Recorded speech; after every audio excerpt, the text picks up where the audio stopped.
It's March, so we are talking about foundations. Oh my God.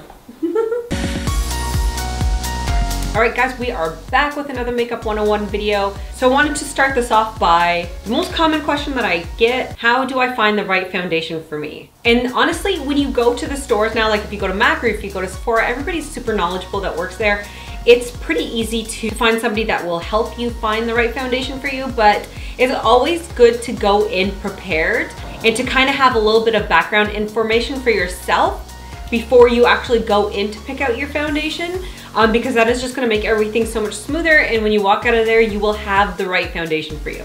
So we have a lot to get to in this video, so let's get started. Before we do, don't forget to subscribe to my channel.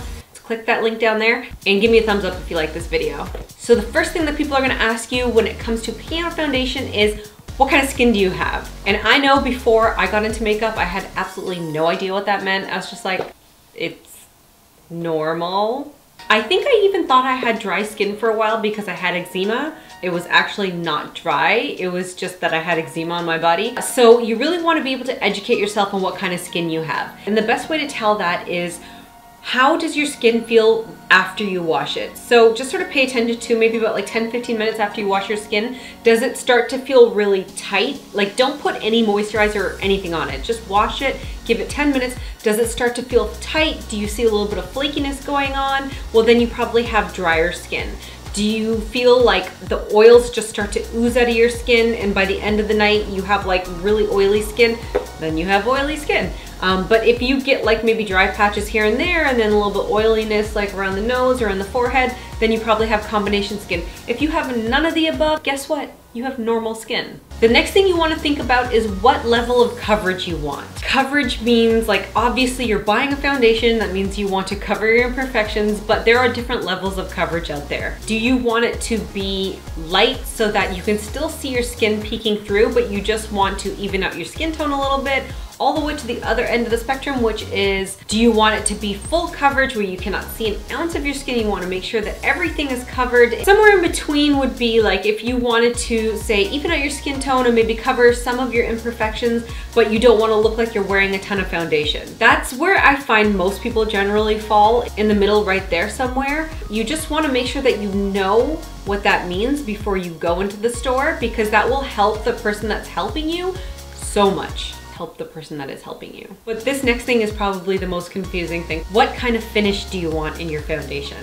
Okay, so let me break that down for you. There are different types of finishes when it comes to foundations. They range from like dewy to natural to matte, and then in between that spectrum right there. So you want to think about, do you want your skin to look shiny? Do you want it to look like really glowy? Then you want a foundation that's a little bit more of a dewy finish. And the dewy finish is going to be something that reflects light. It's gonna have particles in it that reflect light.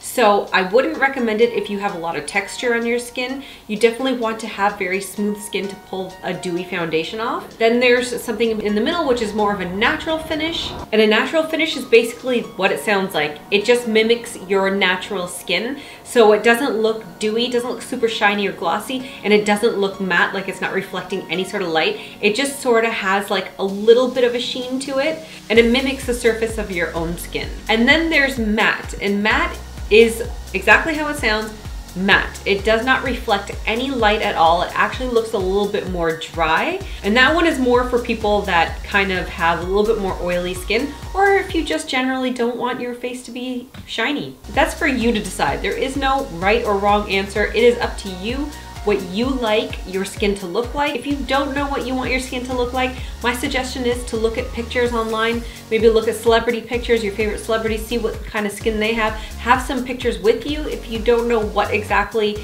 their skin finish looks like, and take it in with you when you go pick out a foundation. Okay, another thing that you don't really necessarily need to know, because I feel like people that are helping you out when it comes to picking out a foundation will generally tend to know this, but if you have like olive or pink undertone.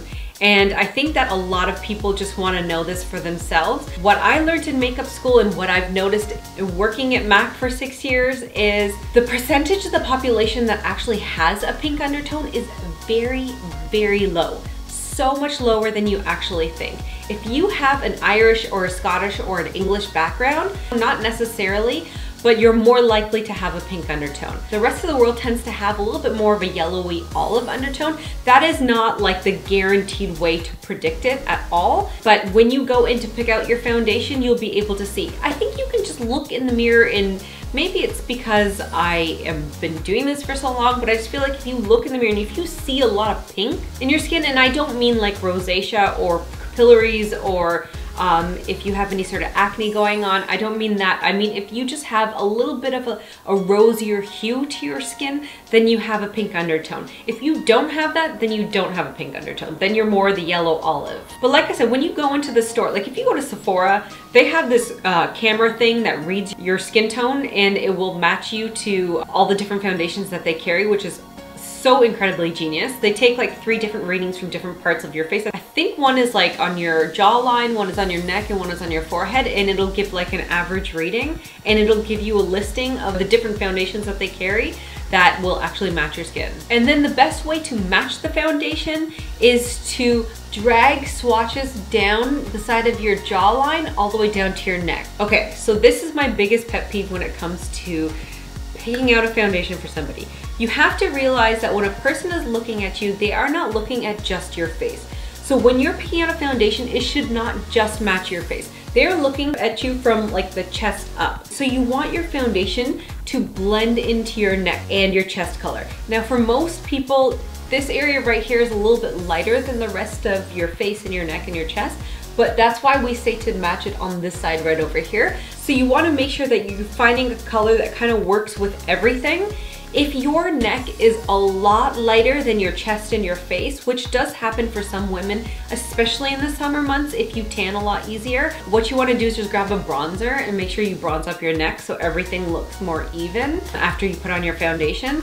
But generally you want to make sure that your foundation matches right over here. And how you know your foundation matches is that it disappears. You won't be able to see it. If you swatch 3 foundation colors and one was like a little bit orangey and one was a little bit too light, and then the third one just, you couldn't even see it. When you can't see it, that's the one that is the right color for you. Okay, so I hope I gave you a lot of information that you guys will be able to use and be prepared for when you go into the store and try to pick out a foundation. Trust me, it's going to help you. It's going to help the person that's helping you. We did this already. It's going to help you find a product that works for you. So thanks so much for watching, guys. If you have any requests, let me know in the comments below. And like I said, if you like this video, give it a thumbs up, and I will see you guys in a few days with another video.